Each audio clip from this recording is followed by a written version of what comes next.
Political analyst Bheki Mngomezulu is a professor of political science and deputy dean of research at the University of the Western Cape. He joins us now from Durban to discuss this matter further. The issue of provinces going into the national conference of the ANC. A very good evening to Professor Mngomezulu, and thank you so much for speaking to us. I know you've touched on some of those issues of division, but if you could perhaps explain to our viewers and listeners why it is important and why the numbers are tallied differently for the provinces in terms of representativity. No, good evening, Tsepiso, and good evening to our listeners. Just one correction, I'm no longer the Deputy Dean of Research, I'm just Professor of Political Science and International Relations at the University of the Western Cape. All right, thank you. But to come to a question, yeah, thank you. Yeah, to come to a question, the reason why I made that point is because politics is a numbers game. If you don't have the numbers, then you might as well forget about politics. It doesn't matter how correct you are. It doesn't matter how strong you are. If you don't have the numbers, you just have to forget it. In the case of KwaZulu-Natal, KwaZulu-Natal is the biggest province of the ANC. We know that for a fact. Even when Eastern Cape plays games with Mpumalanga, but KwaZulu-Natal has remained in the #1 spot. But I don't think that KwaZulu-Natal has used its numbers correctly, because even in 2017, KwaZulu-Natal was still the biggest province of the ANC, with eThekwini being the biggest region of the ANC, but it still came back empty-handed. That is because the strategy that was used in 2017 was not the correct one. And I think this time around, then, I would have thought that the KwaZulu-Natal was going to field one candidate for the presidency and then lobby other provinces to support the province for that particular candidate, and then give the other positions to the other provinces and then work with them. It started off well when it came up with the name of Dr. Zweli Mkhize, and then in Gauteng, that is Paul Mashatile, and then Stanley Mathabata in Limpopo, and Phumulo Masualle in the Eastern Cape. But then the mistake that the province made was that there were two presidential candidates. We had Dr. Zweli Mkhize, and then we had Dr. Nkosazana Dlamini Zuma. If you do that, you are splitting the votes, you are depleting the votes, so to speak, which will then work well for the incumbent president, that is President Cyril Ramaphosa. So I think that the strategy was not what was correct on one hand, but it wasn't correct on the other hand. So they should have just done things differently from what happened in 2017. In terms of how, then they would have done better. In terms of how the provinces are accounted for in the numbers that you speak about at the conference, I mean, for instance, you mentioned the eThekwini region as being the biggest region, but I see that the Vembe district has actually grown substantially,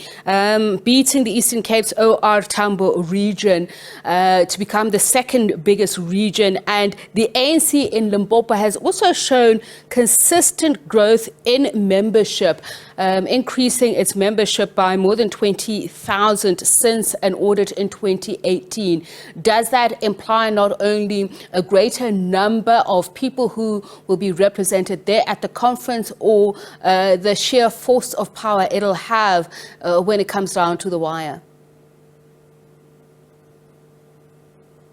No, you're absolutely right. There are provinces that have done well since 2017.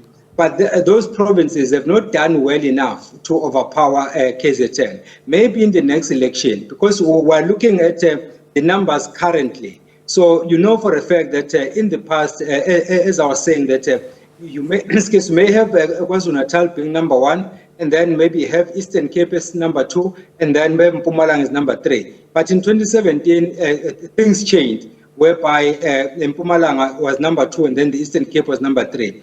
Limpopo has been growing numbers significantly, as you correctly pointed out. So there is a possibility that in the next election, we may see Limpopo being the biggest province of the ANC. There is nothing stopping them from doing that, provided, of course, that the ANC does not grow the numbers from where it is right now. So there is always a possibility, because by virtue of you being #1 doesn't mean that that particular province will then have that number cast in stone. Numbers will always change in each and every election, depending on how the leadership has worked in terms of bringing in new members and then, of course, retaining the ones that are already in the system.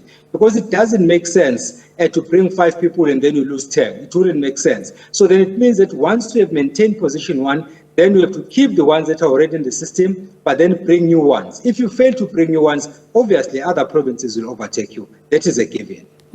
And just the interest in the moving targets or musical chairs or changing numbers, some of those who would have supported this person would have then now switched to support another person. How does it all stack up? We've seen Limpopo saying once again it believes that President Ramaphosa ought to stand for a second term. President Ramaphosa has enjoyed some support from quite a few provinces.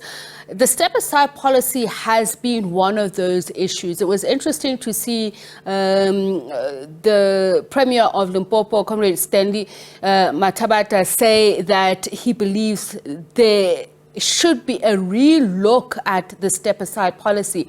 Does that then, change up the game on who's going to enjoy support based on what policies? You know what, Zebeza, I'm glad you're asking that question. In fact, I've been vindicated by politicians because I've been basically saying that this step-aside resolution was a problem from day one. And I'm glad that the politicians are agreeing with me, at least they're agreeing with me too late in the game.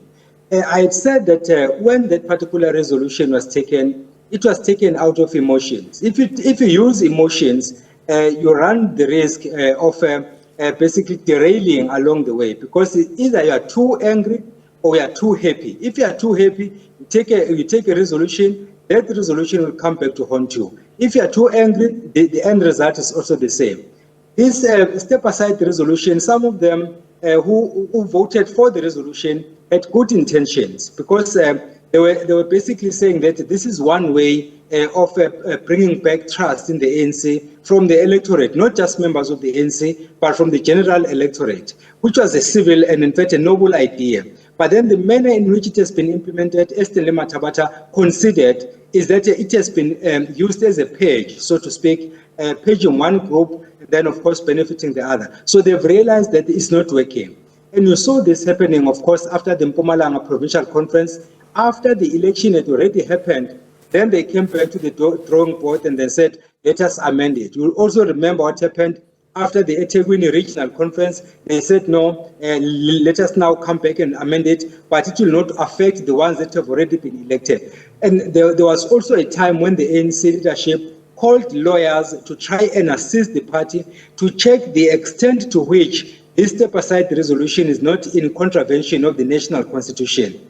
And I was saying that this is something that is supposed to have happened before the resolution was adopted in the first place. And in fact, on the other hand, we have the president saying that he's coming to renew the organization. Now, how do you renew the organization on the one hand, when on the other hand, the organization is being divided? So I was saying then that if indeed the ANC wants to renew itself, and it's clear that the step-aside resolution is not assisting the organization in achieving that goal, there is nothing stopping the organization from in fact putting that resolution on ice. There was a chance to do that during the policy conference, and then of course one is hoping that over this weekend they will have to have a relook at that particular resolution. It was taken by a conference, then the conference will also have a right to go back to that resolution and establish the extent to which it has achieved what it was intended for. Right. If then the end result is different, then of course they'll have to amend it or just scrap it altogether.